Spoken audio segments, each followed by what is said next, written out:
कराची में street crimes में इजाफा। कोरंगी 2.5 नंबर में डकैती के दौरान मज़ाहमत पर 17 साला नौजवान जाम बहक। मकतूल अहसन घर के करीब फोन इस्तेमाल कर रहा था। बफर जोन में मोटरसाइकिल सवार डाकुओं की शहरी से लूट मार, नकदी और मोबाइल फोन छीन कर फरार। गुलशन इकबाल में ऑनलाइन टैक्सी ड्राइवर को लूटने वाला डाकू गिरफ्तार, असलहा और लूटा हुआ सामान बरामद।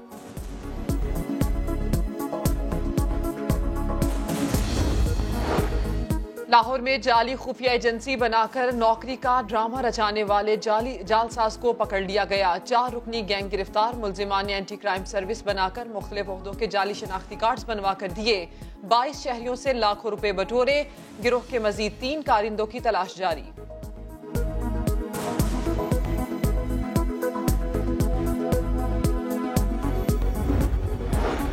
जहानिया में पेट्रोलिंग पुलिस का ट्रॉलर ड्राइवर पर तशद्दुद बंदूक के बट मारकर रीढ़ की हड्डी तोड़ दी। मुश्तइल शहरियों ने पुलिस की गाड़ी के टायरों की हवा निकाल दी।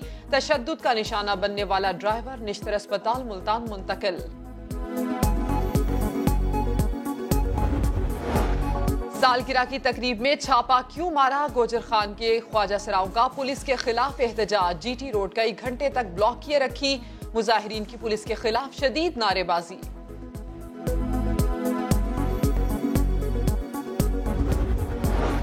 आईजी सिंध ने पुलिस में पहली बार ख्वाजा सराओं की भर्ती का ऐलान कर दिया। कलीम इमाम कहते हैं ख्वाजा सराओं को दफ्तरी उमूर निपटाने के लिए इस्तेमाल किया जाएगा। अकलियती बिरादरी और माजूर कोटे पर भी भर्तियां शुरू करने का इंदिया।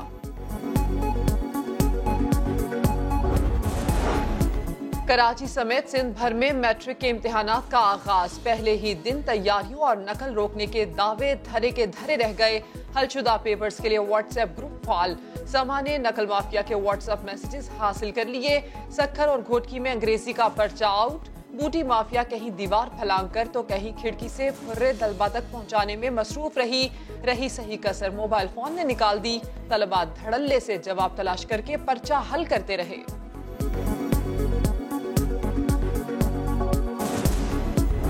बाकी मैंने जो कहा था अनिल कपूर की तरह इसी तरह निकलूंगा आपके साथ। सिंध के वजीर तालीम सरदार शाह कराची में सुपरमैन की तरह एक इम्तिहानी मरकज से दूसरे मरकज तक छापे मारते रहे। लियारी में तो इंतहा हो गई। ऐसे स्कूल जा पहुंचे जहां सेंटर ही नहीं था। हेडमास्टर को गैर हाजिरी पर मुअत्तल कर दिया। समा से गुफ्तगू में शाह साहब का इजहार बेबसी कहा। इम्तिहानी मराकज के बाहर पुलिस ताउन नहीं कर रही। वजीर आला से बात करूंगा। कई जगहों पे देखा है कि पुलिस ने खातिर खा इंतजामात नहीं किए। 144 तो ढूंढने से भी नहीं मिलती। नहीं बिल्कुल वो पुलिस ने नहीं किया है कोऑपरेट इन सिलसिले में। मैं सीएम साहब से बात करूंगा इस सिलसिले में यकीनन। जहांगीर खान तरीन की बेपनाह खिदमत है। मेरे भाई सोचिए, जब आप सरकारी मीटिंग्स पर बैठते हैं तो फिर मरियम औरंगजेब साहिबा को प्रेस कॉन्फ्रेंस का मौका मिलता है।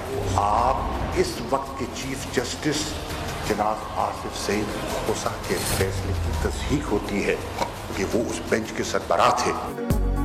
वजीर आजम के अहम खिलाड़ियों शाह महमूद और जहांगीर तरीन के दरमियान इख्तलाफात की चिंगारी फिर भड़क उठी। शाह महमूद कुरैशी ने प्रेस कॉन्फ्रेंस में कहा, अदालत ने जहांगीर तरीन को नाअहल करार दे रखा है। वो सरकारी इजलासों में बैठते हैं तो अपोजिशन को तनकीद का मौका मिलता है। ये तर्ज अमल चीफ जस्टिस के फैसले की भी तस्दीक है।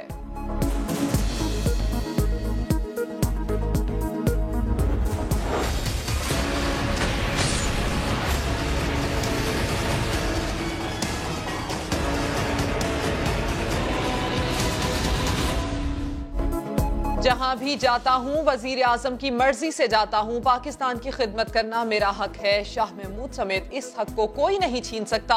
जहांगीर तरीन का जवाबी वार। लाहौर में साथियों से मुशावरत। हिमायत की जंग में शाह महमूद कुरैशी तन्हा रह गए। फवाद चौधरी, फैसल वाफडा और ओन चौधरी ने भी जहांगीर तरीन की हिमायत कर दी। वजीर इत्तलात ने जहांगीर तरीन के खिलाफ अदालती फैसला बदकिस्मती करार दे दिया।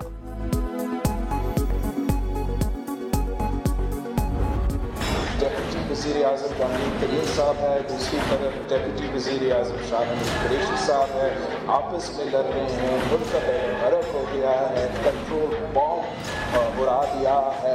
अगर गरीब का एहसास है तो फिर आप लोग कर क्या रहे? अवाम महंगाई की सुनामी में क्यों डूब रहे?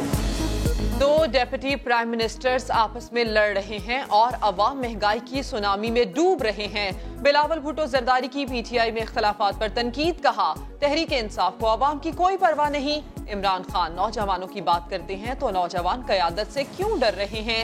क्या उन्हें अपनी सीट की फिक्र है? ख़वातीन के बहबूद की तकरीब में बिलावल भुट्टो वालिदा के जिक्र पर आबदीदा हो गए। सोच लेकर आ रहा हूँ, तो अगर मौलाना साहब हमारा ट्रेनिंग में आ जाए ना, मुल्क के लिए बेहतर होगा। मौलाना फजलुर रहमान की इज्जत करता हूँ, नौजवान हूँ, नई सोच है। मौलाना साहब हमारी ट्रेनिंग में आ जाएं तो मुल्क के लिए बेहतर होगा। बिलावल भुट्टो जरदारी का JUI के सरबराह को करारा जवाब। मौलाना फजलुर रहमान ने एक इंटरव्यू में बिलावल को शागिर्दी में लेने की बात की तो शेख रशीद बुरा मान गए। कहा ऐसा हुआ तो मौलाना से लड़ाई होगी। उसने कहा कि मैं बिलावल को शागिर्द लेने के लिए तैयार हूं। मैं मर गया हूं। फजलुर रहमान साहब, बड़ी सख्त हमारी लड़ाई हो जाएगी।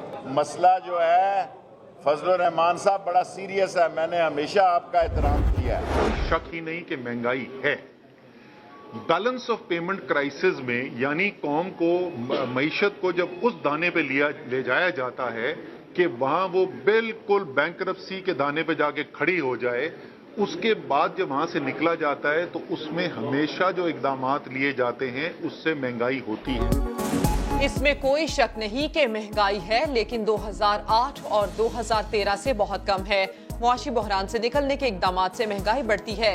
महंगाई के तूफान में फंसे अवाम की सदाएं वजीर खजाना असद उमर तक पहुंच गई।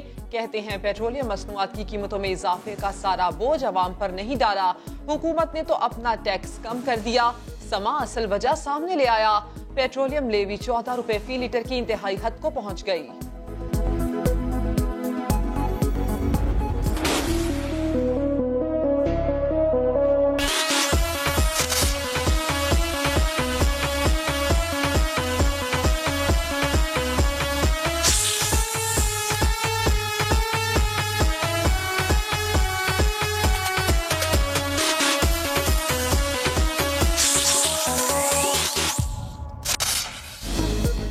असद उमर कुछ भी कहें, महंगे पेट्रोल ने अवाम को डसना शुरू कर दिया। गरीब अवाम की चीखें निकल गईं। सिर्फ पेट्रोल ही नहीं, एक साल में सब्जियां, फल, दवाएं, तालीम, CNG, सोना सब महंगा हो गया। इदारा शुमारियात के मुताबिक महंगाई की शरह 9.4% तक पहुंची। शहबाज शरीफ ने पेट्रोलियम मसनूआत की कीमतों में इजाफा वापस लेने का मुतालबा कर दिया। ट्वीट में कहा, कीमतों में इजाफा करने पर इमरान खान के हाथ क्यों नहीं कांपते। मुर्तजा वहाब बोले, कराची के साहिल से तेल तो ना निकला, महंगाई ने अवाम का तेल जरूर निकाल दिया।